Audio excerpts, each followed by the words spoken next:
ஓம் நமச்சிவாய. அனைவருக்கும் வணக்கம். ஆகஸ்ட் மாதம் 16ஆம் தேதி முதல் 22ஆம் தேதி வரை கன்னிராசி நண்பர்களுக்கு, கன்னிராசி நேயர்களுக்கு உள்ள வார பலன்கள். இந்த வாரம் கன்னிராசி அன்பர்களுக்கு திட்டமிட்டு செயல்படுவதன் மூலம் பெரும் நன்மைகளும் மன நிறைவும் கிடைக்கும் வாரமாக அமையும். ராசிநாதன் புதனின் சாதகமான அமைப்பால் உங்கள் புத்தி கூர்மை மிளிரும். எந்த ஒரு கடினமான சூழ்நிலையையும் உங்கள் சமயோசித்த புத்தியால் மிக எளிதாக கையாண்டு வெற்றி பெறுவீர்கள். மனதில் இருந்த குழப்பங்கள் நீக்கி தெளிவான முடிவுகளை எடுக்கத் தொடங்குவீர்கள். இதுவரை இருந்த மறைமுக எதிர்ப்புகளும் தடைகளும் விலகி சாதகமான சூழல் உருவாகும். பேச்சு திறமையால் புதிய வாய்ப்புகளையும் நண்பர்களின் ஆதரவையும் பெறுவீர்கள். பொருளாதார நிலை சீராக இருக்கும். அதே சமயம் வரவுக்கேற்ற செலவுகளும் வந்து சேரும். புதிய சொத்துகள் அல்லது வாகனம் வாங்குவது தொடர்பான பேச்சுவார்த்தைகள் சாதகமாக முடியும். சேமிப்பில் கவனம் செலுத்துவது எதிர்கால திட்டங்களுக்கு பெரிதும் உதவியாக இருக்கும். கடன் பிரச்சனைகள் குறையத் தொடங்கும். பண பரிவர்த்தனைகளில் விழிப்புணர்வு அவசியம்.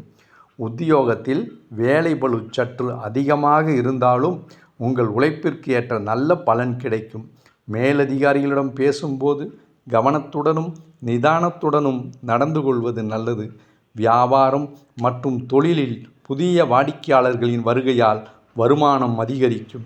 தொழில் விரிவாக்கம் செய்ய நினைப்பவர்கள் நிபுணர்களின் ஆலோசனையை பெற்று அடியெடுத்து வைப்பதே நல்லது. குடும்ப உறுப்பினர்களிடையே அன்பு அதிகரிக்கும். விட்டு கொடுத்து செல்வது ஒற்றுமையை வளர்க்கும். வாழ்க்கை துணையின் ஆதரவு உங்களுக்கு மன வலிமையையும் புதிய நம்பிக்கையையும் தரும்.